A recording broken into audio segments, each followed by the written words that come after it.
নমস্কার বন্ধুরা, অজয় পাপিয়ার রান্নাঘরে আপনাদের সবাইকে স্বাগত জানাই। বন্ধুরা, আজকে আমি আপনাদেরকে বানিয়ে দেখাবো ফুটন্ত দুধের মধ্যে কুমড়ো দিয়ে এক মজার রেসিপি। তো বন্ধুরা চলুন দেখে নেওয়া যাক আজকের রেসিপি। প্রথমে আমি এখানে নিয়ে নিয়েছি 300 গ্রাম কুমড়ো। আমি এখানে এইরকম পাকা কুমড়ো নিয়েছি। এইরকম পাকা কুমড়ো দিয়েই কিন্তু এই রেসিপিটা খুবই ভালো হয়, চেষ্টা করবেন এইরকম কুমড়ো নেওয়ার জন্য। এবার কুমড়োর খোসা আমি ছাড়িয়ে নিচ্ছি। কুমড়ো এমন একটা সবজি যেটা কিন্তু অনেকেরই অপছন্দের। আমারও কিন্তু কুমড়ো একদমই অপছন্দের ছিল, কিন্তু এই রেসিপিটা যখন বানিয়েছি তখন থেকে কিন্তু কুমড়ো আমার খুবই প্রিয় হয়ে গেছে। তাহলে রেসিপিটা জানতে হলে কিন্তু আপনাদেরকে শেষ পর্যন্ত রেসিপিটা দেখতে হবে। বন্ধুরা, কুমড়োর খোসা আমি ছাড়িয়ে নিয়েছি। ছাড়িয়ে নেওয়ার পরে ভেতরের দিকে যেই দানার অংশটা আছে এটাকে আমি এইভাবে ছুরির সাহায্যে কেটে বাদ দিয়ে দিলাম। আর একটা অংশ আমি একইভাবে ছাড়িয়ে নিচ্ছি। বন্ধুরা, আপনাদের কাছে অনুরোধ রইল এই রেসিপিটি দেখার পরে একবার হলেও বাড়িতে এই রেসিপিটি বানিয়ে খেয়ে দেখার জন্য। যখনই এই রেসিপিটি খাবেন বন্ধুরা, তখনই কিন্তু আপনাদের কুমড়ো একদমই প্রিয় হয়ে যাবে। সত্যি কথা বলতে গেলে কিন্তু কুমড়োর প্রতি আপনাদের ভালোবাসা বেড়ে যাবে। তো বন্ধুরা, আমি এখানে কুমড়োর দুটো অংশই ভালোভাবে খোসা ছাড়িয়ে নিয়েছি আর দানার অংশ বাদ দিয়ে দিয়েছি। এবার আমি কুমড়োটা কেটে নেব। এইভাবে আমি কুমড়ো কেটে নিচ্ছি, একটু মোটা মোটা করে কেটে নিচ্ছি। খুব বেশি পাতলা করে কাটার কিন্তু কোনো প্রয়োজন নেই। এই রকম মোটা মোটা করে কেটে নিলে কিন্তু এই রেসিপিটা হয়ে যাবে। দেখুন বন্ধুরা, কুমড়োটা কিন্তু কেটে নেওয়া হয়ে গেছে। আপনাদেরকে আমি দেখিয়েও দিচ্ছি যে কতটা মোটা করে আমি কেটেছি। দেখুন, আপনারা আশা করছি দেখে বুঝতে পারছেন কতটা মোটা করে আমি কুমড়োটা কেটে নিয়েছি। এই রকম মোটা মোটা করে কেটে নিলে কিন্তু হয়ে যাবে। এবার আমি চলে যাব পরের স্টেপে। ওভেনের মধ্যে কড়াই বসিয়ে নিয়েছি। কড়াইয়ের মধ্যে আমি নিয়ে নিচ্ছি 1 কাপ পরিমাণে দুধ। দুধটাকে আমি নেড়ে চেড়ে ভালোভাবে গরম করে নিয়েছি। দেখুন, দুধটা এখন ফুটতে শুরু করে দিয়েছে। এবার আমি এই ফুটন্ত দুধের মধ্যে কেটে রাখা কুমড়োর টুকরোগুলো দিয়ে দেব। কি বন্ধুরা, অবাক লাগছে তো যে ফুটন্ত দুধের মধ্যে কুমড়ো দিয়ে কি রেসিপি তৈরি হতে চলেছে? হ্যাঁ বন্ধুরা, এখন যতটা অবাক লাগছে ততটাই অবাক হয়ে যাবেন রেসিপিটি তৈরি করে খাওয়ার পরে। দেখুন, আমি ঢাকা দিয়ে আমি মিডিয়াম ফ্লেমে কুমড়োটা সিদ্ধ করে নিয়েছি। দুধ কিন্তু অনেকটাই ফুটে ফুটে কমে গেছে আর কুমড়োও ভালোভাবে সিদ্ধ হয়ে গেছে। ঠিক এই রকমভাবে কিন্তু কুমড়োটা ভালোভাবে সিদ্ধ করে নিতে হবে। দেখুন, এবার আমি কড়াইয়ের মধ্যে থেকে এগুলো নামিয়ে নেব।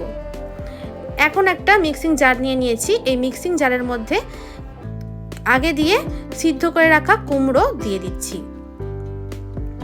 দেওয়ার পরে এবার ভালোভাবে আমি মিহি করে পেস্ট করে নিয়ে ফিরে আসছি। ভালোভাবে মিহি করে পেস্ট করে নিয়েছি। দেখুন, আশা করছি আপনারা দেখে বুঝতে পারছেন একদম মিহি করে কিন্তু এর পেস্টটা তৈরি করে নিতে হবে। এই রকম পেস্ট তৈরি করতে হবে, আশা করছি আপনারা দেখেই বুঝতে পারলেন।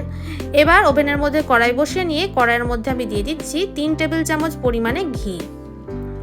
ঘিটা ভালোভাবে গরম করে নেব। ঘি গরম হয়ে গেলে ঘিয়ের মধ্যে 2টো এলাচ দিয়ে দিলাম। এলাচটা একটু নেড়েচেড়ে নিচ্ছি। গ্যাসের ফ্লেম অবশ্যই লোতে রাখতে হবে। এলাচটাকে একটু নেড়েচেড়ে নেওয়ার পরে আগে দিয়ে কুমড়োর পেস্টটা আমি তৈরি করে রেখেছিলাম সেটা দিয়ে দিলাম। কুমড়োর পেস্ট দেওয়ার পরে ভালোভাবে এইভাবে নেড়েচেড়ে এটাকে রান্না করে নেব মিডিয়াম ফ্লেমে 10 মিনিটের জন্য। বন্ধুরা, এটাকে নাড়তে নাড়তে দেখবেন এইরকম একটু শুকিয়ে আসবে যখন, তখন এর মধ্যে আমি দিয়ে দিচ্ছি 3 টেবিল চামচ পরিমাণে চিনি। আপনারা চিনিটা আপনাদের স্বাদ অনুযায়ী ব্যবহার করবেন। চিনিটাকে নেড়েচেড়ে আমি ভালোভাবে গলিয়ে নিলাম। এবার এর মধ্যে দিয়ে দিচ্ছি 1/2 কাপ পরিমাণে কোরানো নারকেল। নারকেলটা দেওয়ার পরে এইভাবেই নেড়েচেড়ে এটার সঙ্গে মেশাতে থাকবো আর রান্না করতে থাকবো মিডিয়াম ফ্লেমে 5 মিনিটের জন্য। নারকেলটা দেওয়ার পরে আমি নেড়েচেড়ে ভালোভাবে মিশিয়ে নিয়েছি। এবার এর মধ্যে স্বাদ মতো সামান্য পরিমাণে একটু নুন দিয়ে দিলাম। এবার দিয়ে দিচ্ছি 3 টেবিল চামচ পরিমাণে গুঁড়ো দুধ। গুঁড়ো দুধ আর নুন দেওয়ার পরে ভালোভাবে নেড়েচেড়ে মিশিয়ে নেব। দেখুন বন্ধুরা, গুঁড়ো দুধ আর নুন দেওয়ার পরে আমি ভালোভাবে নেড়েচেড়ে মিশিয়ে নিয়েছি। এবার এর মধ্যে 1 চা চামচ পরিমাণে অরেঞ্জ কালারের ফুড কালার দিয়ে দিলাম, যেহেতু এটা আমি কুমড়ো দিয়ে তৈরি করছি।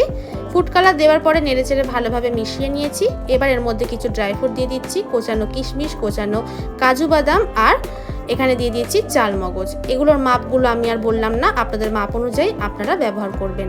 এগুলো দেওয়ার পরেও ভালোভাবে নেড়েচেড়ে মিশিয়ে নিয়েছি। আর এখন দেখুন এটা একটু ডোয়ের মতো তৈরি হয়ে গেছে। কড়াইয়ের মধ্যে থেকে কিন্তু একদমই উঠে আসছে। এই পর্যায়ে আমি কড়াইয়ের মধ্যে থেকে এটা নামিয়ে নিয়ে একটু ঠান্ডাও করে নিয়েছি, তবে এখনও পুরোপুরি ঠান্ডা হয়ে যায়নি।